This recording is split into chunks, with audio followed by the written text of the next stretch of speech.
Bonjour à toutes et tous, la capsule vidéo du jour est consacrée au TP du jeudi 26 mars, le TP 17 sur la structure des molécules organiques. Donc on va voir comment on nomme les molécules organiques, donc on va parler nomenclature. Qu'appelle-t-on chaîne carbonée? Donc, quand on a une molécule organique, déjà une molécule organique c'est une molécule qui contient au moins une liaison CH. Donc l'enchaînement des atomes de carbone d'une molécule organique, c'est ce qu'on appelle le squelette carboné. Donc l'enchaînement des atomes de carbone, vous voyez ici un enchaînement d'atomes de carbone, il y en a donc là ou ici. En chimie organique, on peut avoir des squelettes carbonés ou des chaînes carbonées linéaires, ramifiées ou cycliques.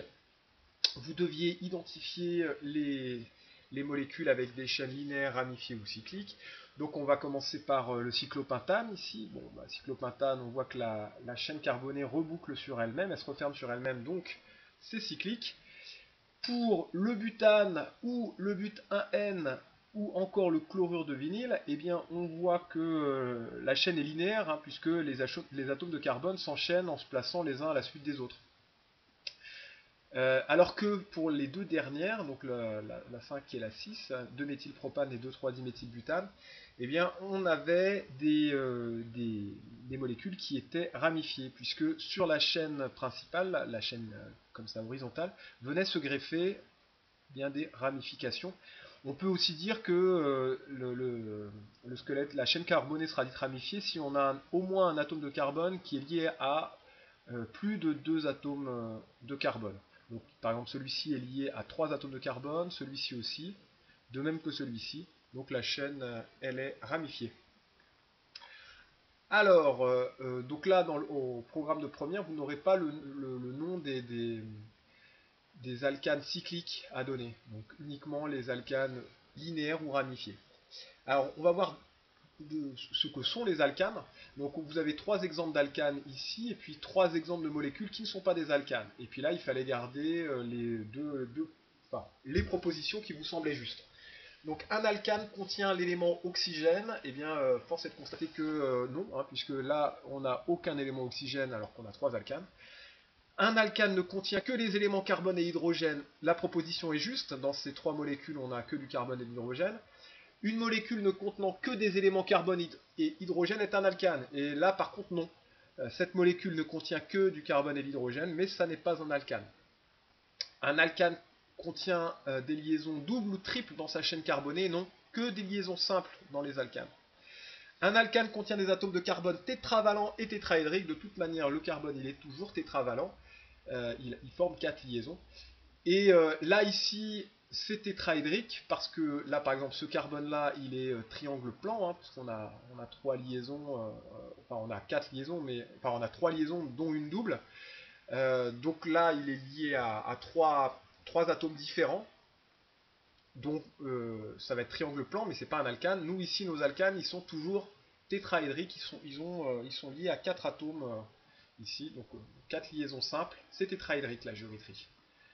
Combien de liaisons simples forment un atome de carbone avec les atomes voisins? On en a parlé, Z égale 6, un S22, S22, P2.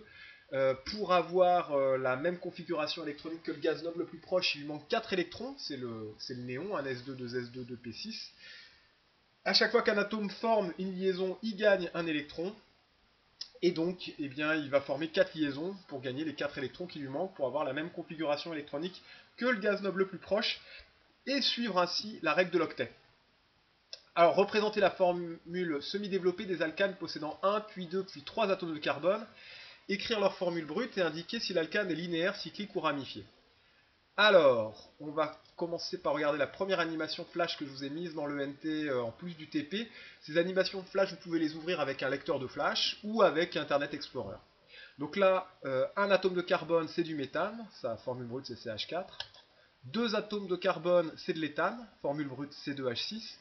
3 atomes de carbone, c'est du propane, formule brute C3H8, et 4, alors attendez, je ne peux pas le mettre par là, et 4 atomes de carbone, c'est du butane, C4H10. À chaque fois, c'était que du linéaire ici. Question 4. Vérifier qu'avec 4 atomes de carbone, il est possible de construire deux alcanes non cycliques qui sont isomères. Alors, donc là, on a le premier ici, il a bien 4 atomes de carbone, c'est le butane. Si je supprime celui-ci et que je mets un carbone ici, eh bien je vais avoir 4 atomes de carbone également. Donc là ce sera du 2-méthylpropane. Le 2-méthylpropane, il n'est pas linéaire, il est ramifié, alors que le butane, lui, était linéaire. Alors, pour l'instant, les noms, vous étonnez pas. Voilà, moi je vous les donne, ils sont écrits là. Vous n'êtes pas encore à ce titre, enfin, à ce stade du TP capable de nommer ces alcanes. Ça, on va y venir dans très peu de temps, mais vous n'êtes pas encore capable de le faire. Mais d'ailleurs, une fois que vous aurez vu un peu comment on fait pour nommer les alcanes, n'hésitez pas à vous entraîner. Voilà, vous avez les noms ici avec cette petite application qui est très bien faite. On revient au TP. Donc là, il fallait faire la même chose avec 5 carbones. Donc il fallait trouver les 3 alcanes non cycliques isomères qui permettaient de. Qui étaient isomères, donc même formule brute, mais formule développée ou semi-développée différente. Alors, et puis il fallait préciser si c'était linéaire ou ramifié. Donc on revient ici. Alors, je vais effacer ça. Hop.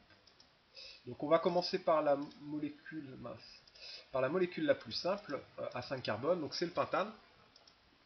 On peut mettre une ramification, alors du coup si on met une ramification, je vais supprimer celui-ci, donc une ramification ici. On peut aussi mettre une deuxième ramification, mais du coup je vais supprimer celui-là. Et voilà. Donc cette molécule de 2-diméthylpropane, elle est ramifiée, la précédente était ramifiée aussi, et la première, eh bien, elle était linéaire. Et donc ces trois molécules sont isomères, elles ont la même formule brute, mais pas la même formule développée ou semi-développée. On continue ici, alors là, une première introduction à la nomenclature des alcanes. Il fallait donner le nom des alcanes linéaires pouvant posséder jusqu'à 5 atomes de carbone. Bon, c'est pas très compliqué. Hein. Si vous avez un atome de carbone, ça commencera par meth. 2, ça commencera par et. 3 par prop. 4 par but. 5 par pinte, etc.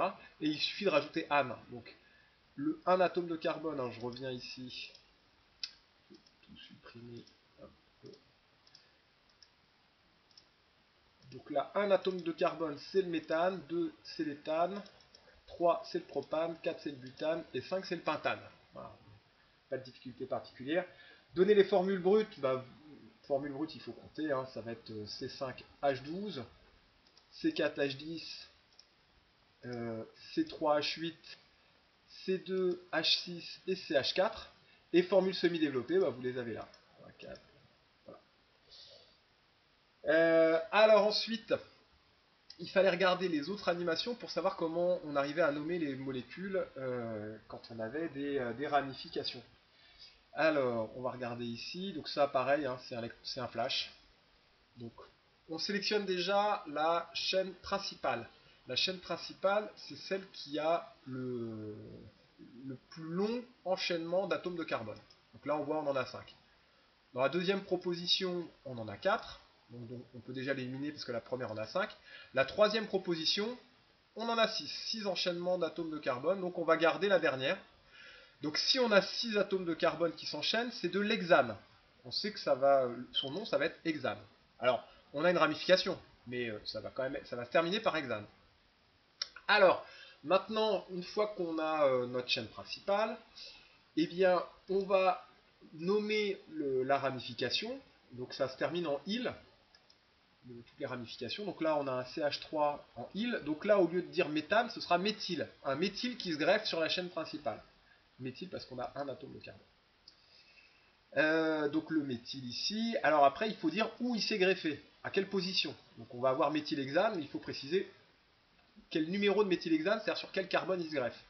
Il va falloir qu'on numérote de telle manière que le groupement méthyle est le plus petit numéro possible. Donc si on numérote en démarrant comme ça par le bas, on aura le numéro 3 pour le méthyle, ça nous ferait le 3-méthylhexane. Et si on numérote en démarrant d'ici, eh bien on aurait le numéro 4. Eh bien la règle, c'est qu'il faut que le numéro soit le plus petit possible. Donc 3-méthylhexane. Pour séparer un un numéro d'un mot, on met un tiret. Et si vous avez plusieurs numéros, vous mettez des virgules entre les nombres. Donc autre exemple ici, chaîne principale 4 carbone, donc ça va être du butane. On a deux ramifications avec un seul carbone, donc ça va être des méthyles, qui sont en position 2 et 3, donc 2,3-diméthylbutane. Voilà. On met diméthyle pour dire qu'on a deux groupements méthyles. Alors vous allez me dire, oui, mais on a déjà dit qu'il était en position 2 et 3, donc on sait bien qu'on en a deux. Non, non, il faut le préciser quand même, 2,3-diméthylbutane.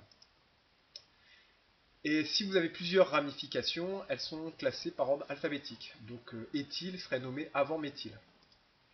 Alors là, dans l'autre sens, vous avez le nom, il faut écrire la molécule. Donc vous commencez par la chaîne principale, pentane 5 carbone. On commence par positionner cette chaîne à 5 carbone.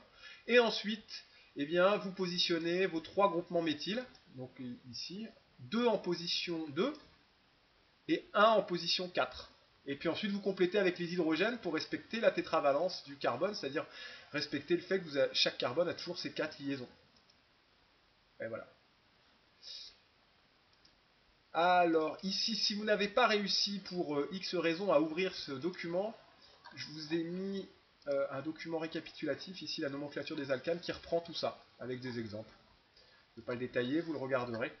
Et donc pour les alcanes linéaires et pour les alcanes ramifiées, tout est expliqué, c'est la même chose. C'est vrai qu'avec le flash, c'est un peu plus simple.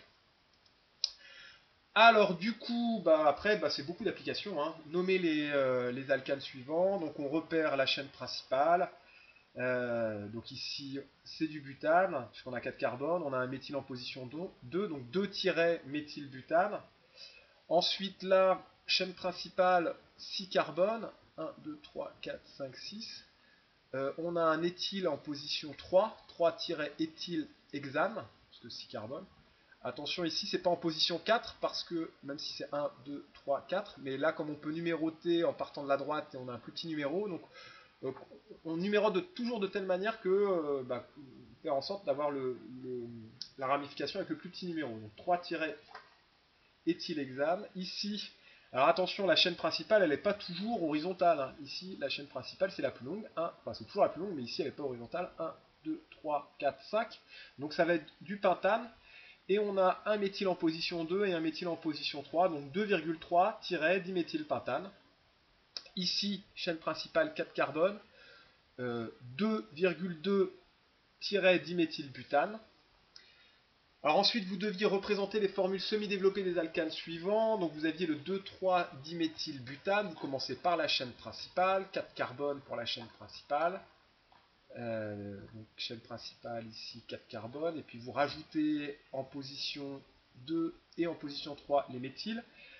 Ensuite, vous aviez le 3-éthylpentane, donc chaîne principale 5 carbone, 1, 2, 3, 4, 5, et l'éthyle en position 3. Ensuite, vous aviez le 3-éthyle-3,4-diméthylhexane. Notez bien que les méthyles sont nommés après les éthyles, parce que c'est par ordre alphabétique. Alors, le di ne compte pas, le fait qu'on en ait deux ne compte pas pour l'ordre alphabétique, c'est le nom des ramifications, donc méthyle passe après éthyle. Donc, chaîne principale 6 carbone, 1, 2, 3, 4, 5, 6.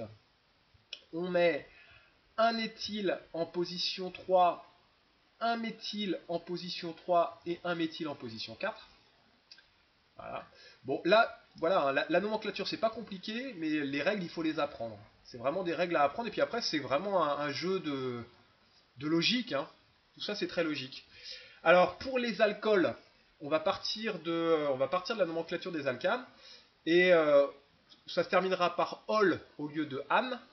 Et l'alcool comportera toujours un groupement qu'on appelle le groupe hydroxyle, c'est le groupement OH, et donc dès qu'on a une molécule qui porte le groupement OH, c'est un alcool.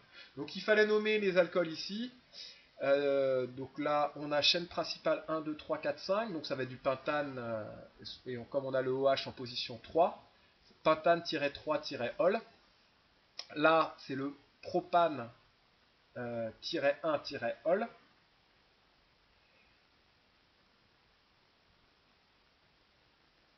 donc là ici, j'oublie rien.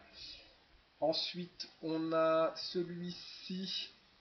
Donc on va avoir le 2-méthyle propane-2-ol. Lui, ça va être le... Alors, il est en position 3, donc ça va être le hexane-3-ol. Ici, on aura un 2, 3, 4, donc ça va être un butane. Donc on a un méthyle en position 3. 3-méthyle, butane, 3-méthyle, butane, 2-ol. Vous deviez représenter éthanol, butane de ol, 2-méthylpropanaol et 3,3-diméthylbutane de ol. Donc là, on revient ici à la correction pour la représentation, c'est plus facile. Donc l'éthanol, 2 carbone. Butane de ol, chaîne principale 4 carbone, le OH en position 2. Le 2-méthylpropanaol, donc 3 carbones dans la chaîne principale, le OH en position 1 et le méthyle en position 2. Et le 3,3-diméthylbutane de ol, donc 1, 2, 3, 4 carbones pour la chaîne principale. On a 2 méthyl en position 3 et le groupement OH en position 2. Là vous allez me dire, bah oui mais ce serait plus logique de mettre 2,2 pour le diméthyle. Sauf que en fait la numérotation doit être la plus petite possible pour le groupe caractéristique d'abord. Donc là l'alcool il est en position 2. Ça s'impose parce que enfin, il doit avoir le plus petit numéro possible et ensuite, eh bien, une fois qu'on a décidé de la numérotation, on la garde. C'est-à-dire que on numérote de la gauche vers la droite pour avoir le plus petit numéro pour OH et du coup les ramifications sont en position 3. Et on termine ce TP par d'autres familles de composés organiques dont vous devez être capable de donner également les noms et puis savoir reconnaître les familles. Donc on a vu les alcools. Pour les aldéhydes, on aura le groupe CW liaison O qui sera en bout de chaîne, on l'appelle le groupe carbonyle. Quand le groupe carbonyle CW liaison O n'est pas en bout de chaîne, on dit que c'est une cétone. Et enfin, quand vous avez COOH, mais lui il est toujours en bout de chaîne, on dit qu'on aura affaire à un acide carboxylique. Ça commencera par acide et ça se terminera par OIC. Alors il fallait nommer les molécules suivantes. Donc là, on voit qu'on a carbonyle mais qui n'est pas en bout de chaîne, donc ça va être une cétone. Plus petit numéro possible dans la chaîne principale, on est en position 3. On a 3, 4, 5, 6. Donc ça va être le hexane-3-on ici. Ensuite, là, on a encore un carbonyle, mais cette fois-ci en bout de chaîne, donc c'est un aldéhyde. On va avoir un butanal, puisqu'on a 4 carbones. Et on a un méthyle en position 2, donc ça va être 2-méthylbutanal. Ensuite, on a un acide carboxylique, parce que ça se termine par COOH. 4 carbones, acide butanoïque. Ici, on a encore un carbonyle, mais pas en bout de chaîne, donc c'est une cétone. On va numéroter de manière le plus petit numéro pour lui, donc position 2, 1, 2, 3, 4, 5, 6, ça va être hexane de on, et on a un groupement méthyle en position 3, un groupement méthyle en position 4, 3,4-diméthyl hexane de on. Là, on a un alcool, comme tout à l'heure, donc butane-2-ol, et on a un méthyle en position 3, donc 3-méthylbutane-2-ol. Et ici, on a un acide carboxylique. 1, 2, 3, 4, c'est l'acide butanoïque. Mais il a des ramifications. Position 2 et position 3. Donc, l'acide 2,3-diméthylbutanoïque. Et enfin, donc vous deviez représenter à partir des noms le méthanal, le 3-méthylpentane de on et le 2-méthylbutanal et l'acide 2-méthylpropanoïque. Donc voilà, méthanal. 3-méthylpentane de on. Donc on a le pentane de on, donc ici le carbonyle qui n'est pas en bout de chaîne. Et le méthyle, chaîne principale 5 carbones. Le 2-méthylbutanal, donc là carbonyle en bout de chaîne. Position 2, on a le méthyle. Et l'acide 2-méthylpropanoïque. Et alors pour terminer, vous pouvez vous entraîner toujours un flash avec le fichier nomenclature qui est aussi sur le NT. Là par exemple, on choisit acide carboxylique. Vous validez. Avant de valider, vous essayez de trouver le nom. Donc, alors, des fois, ça va être un peu dit, c'est de la présentation topologique. Hein, vous vous souvenez, un carbone plus tous les hydrogènes nécessaires à la tétravalence du carbone. Donc, vous essayez de vous entraîner un peu. Si vous avez du mal avec ce dernier fichier, c'est moins grave. De toute façon, on fera des exercices sur le chapitre 2. Donc, si vous avez compris comment on fait pour nommer les molécules qui sont dans le TP, c'est très bien. Si vous voulez vous entraîner en plus, vous pouvez en faire quelques-unes avec celui-là. il y a certaines familles qui sont plus, enfin, qui sont pas au programme de première, donc soyez pas surpris de ne pas réussir à tout nommer. Les amines et les amides, par exemple, les esters non plus sont pas à votre programme, les alcènes non plus, donc finalement, bon, passez pas trop de temps sur ce dernier flash, quoi.